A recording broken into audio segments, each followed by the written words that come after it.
This is a huge estate in Atlanta, and she burnt it to the ground. Welcome to Watch Mojo, and today we're counting down our picks for the top 10 ruthless celebrity revenge stories. Did it make you feel better? I felt so much better.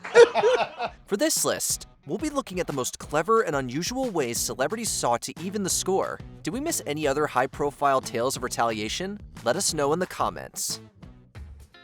Number 10. Katy Perry. This was never the way I planned, not my intention. Before she became famous for kissing girls and liking it, Katy Perry was the average teenager, having an unrequited crush on the popular kid in her high school. But unlike most teenagers, Perry got the chance to take an epic dig at the boy who once rejected her. In 2010, the pop star returned to her alma mater in California for a surprise performance. During her set, she spotted her high school crush who turned her down and took the opportunity to point out what he seemingly missed out on. The epic "Look at Me Now" moment was then followed up with a performance of her song "You're So Gay," which she dedicated to him. You're so gay and you don't even like boys.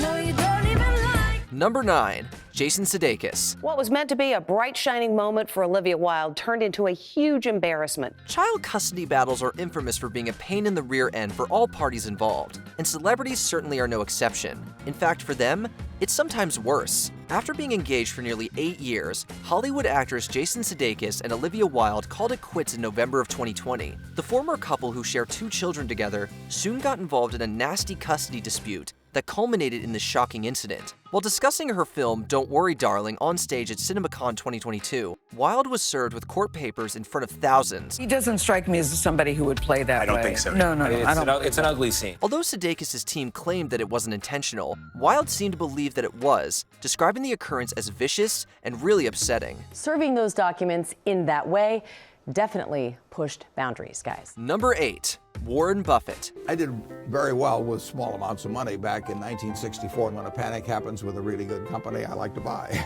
Warren Buffett is one of the most successful investors in history, widely known for his value investing approach and for his ability to identify undervalued companies. After first buying shares in what was then a textile company in 1962, Buffett eventually became the chairman and CEO of Berkshire Hathaway, but his ascent to the top position was at least partially retaliatory. Buffett had purchased his first shares for $7.50, hoping to sell them back to the company for a small profit. Although Berkshire had initially offered to buy the shares for $11.50, their official tender was a lower offer of $11.375. And that made me very mad.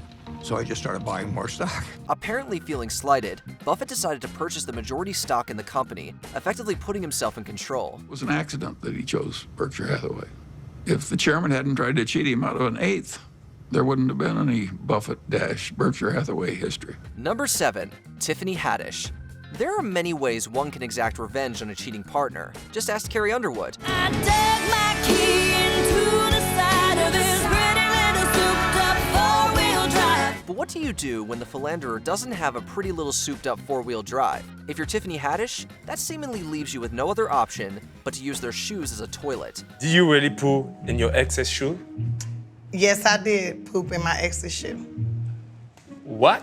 After realizing that she was no longer number 1 in her ex-boyfriend's life, the actress and comedian retaliated by going number 2 in his Air Jordans. She then coaxed him into wearing the shoes under the guise of going to play basketball. And he put his foot in the shoe, and he pulled his foot out, and I made sure I ate corn too, so that he knew it was human. According to Haddish, she ran out of the house afterwards, pretty confident her ex wasn't going to pursue her for one specific reason. Number 6. Joseph Gordon-Levitt. The paparazzi culture in Hollywood can be quite appalling, and one celebrity decided to give the intrusive photographers a taste of their own medicine. What's your name? Come on. You don't talk to celebrities? Why not? Back in 2006, before he achieved international fame, Hollywood actor Joseph Gordon-Levitt was walking with a friend when he was ambushed by 2 photographers. After unsuccessfully asking them to stop taking pictures, Gordon-Levitt took out his own camera and began recording them. In the footage, the men immediately get defensive when the actor asks for their names and follows them around, just like they did him. If you want to put down the camera, we can talk seriously. What do you mean? Joseph, seriously. What? Does the camera make you nervous? They then get into a discussion about the actual reason why they wanted to get a picture of him. A young star, you know, with another guy, and it's implied that there's something going on. I don't know, the whole gay thing. The short clip, which GordonLevitt uploaded to YouTube, has received millions of views. Number 5. Curtis 50 Cent Jackson. Feuds between hip-hop artists are a dime a dozen, but only a few become as lengthy and exhausting as that between 50 Cent and Ja Rule. I'll tell you personally, the Murder Inc., the people that you see like Irv, Ja, the people that are involved in the business aspect are bitches. Although both rappers have given different reasons for what exactly started it, the two have been in a very public rivalry since 1999. He's nobody. He's this person. Right, this person we're talking about. He's no one. In 2018, 50 Cent took things to a new level of petty when he bought 200 front-row tickets to a Ja Rule concert just to leave them empty. And in case the public needed help in visualizing his antics, the rapper shared a photoshopped image of him sitting in the midst of empty seats. Ja Rule apparently took it all in good fun, joking about how much he still gets under his rival's skin. Number 4. Bill Murray. The 1993 film Groundhog Day marked a turning point in the career of Bill Murray, who had previously only done comedic projects. It's a very important movie. The premise of that film is a great one, and the execution is very, very good. Murray's on-screen dramatic performance was widely acclaimed, but behind the scenes, there was a different drama going on. At the time of filming, Murray was in a bad place as his first marriage was beginning to crumble. Things were also getting heated on set between him, director Harold Ramis, and the production team, who suggested that Murray get a personal assistant to facilitate better communication. I would love to stand here and talk with you, but I'm not going to. See you. The SNL alum actually listened, only that he hired an assistant who was speech and hearing impaired, just to spite them. Murray eventually ditched this plan anyway, as neither him nor anyone else on set could communicate in American Sign Language. Did this feud ever come to an end? Happily, it did, Jesse. Violet writes that shortly before her father passed away, Bill Murray showed up at 7 o'clock in the morning with a police escort and donuts, and the two spent the day together laughing. And after Harold passed away, of course, Bill famously gave a touching eulogy about him at the Academy Awards. Number 3. Lisa Left Eye Lopez. Just at the start of her music career with TLC, Lisa Left Eye Lopez struck a relationship with professional NFL player Andre Rison and moved in with him. The romance between the two was reportedly plagued by domestic violence, culminating in this infamous 1994 incident. Like, they're known for having drag-out fights, arguing all the time. This is not a relationship that is smooth sailing. The story goes that in the early hours of June 9th, the couple had a fight after Lopez allegedly discovered that Rison bought multiple pairs of sneakers for himself alone. They're arguing back and forth. She gets in his face, he gets in her face. They're hitting each other. A little bit of violence takes place where he throws her down. Infuriated, she set a pair of his shoes on fire in the bathtub, only for the flames to engulf and burn down the entire property. This is a huge estate in Atlanta, and she burnt it to the ground. She burns her house down, and then she takes herself to the police. That's how you know you're mad at your man, when you just go ahead and say, I'll take the charge. Rison eventually forgave her, but their plans to get married never came to fruition, as Lopez tragically lost her life in 2002. Number 2. Burt Reynolds.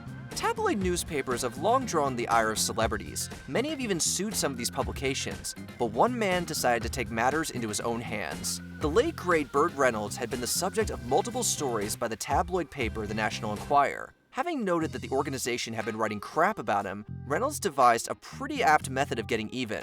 The Smokey and the Bandit star flew over to the National Enquirer's headquarters in Florida with horse manure from his ranch. He then dumped the waste material onto their giant Christmas tree. So I had about 100 horses at the time, and that's a lot of horse. While Reynolds may have had many regrets throughout his 82 long years on Earth, this was certainly not one of them. It was a beautiful sight. Did it make you feel better? I felt so much better. Before we continue, be sure to subscribe to our channel and ring the bell to get notified about our latest videos. You have the option to be notified for occasional videos or all of them. If you're on your phone, make sure you go into your settings and switch on notifications. Number 1. Joan Crawford. In 1963, the Oscar for Best Actress went to Anne Bancroft for The Miracle Worker. Do as my fingers do, never mind what it means. So why does archival footage and pictures from that year's ceremony show a different actress, the legendary Joan Crawford, accepting the award? Well, that was part of an elaborate revenge plot orchestrated by Crawford against her longtime rival, Bette Davis. The two had put aside their feud to star in the 1962 film, Whatever Happened to Baby Jane, for which the Academy nominated Davis and snubbed Crawford. Nosy Mrs. Bates going on about your picture last night. Oh, really? Did she like it? Oh, really? Did she like it? In retaliation, Crawford convinced some of the other nominees to sit out the event and let her accept the award if they win. And so, although Bancroft received the Oscar, it was Crawford who accepted it, to Davis's utmost chagrin. Miss Bancroft said, "Here's my little speech, dear Joan." Did you enjoy this video?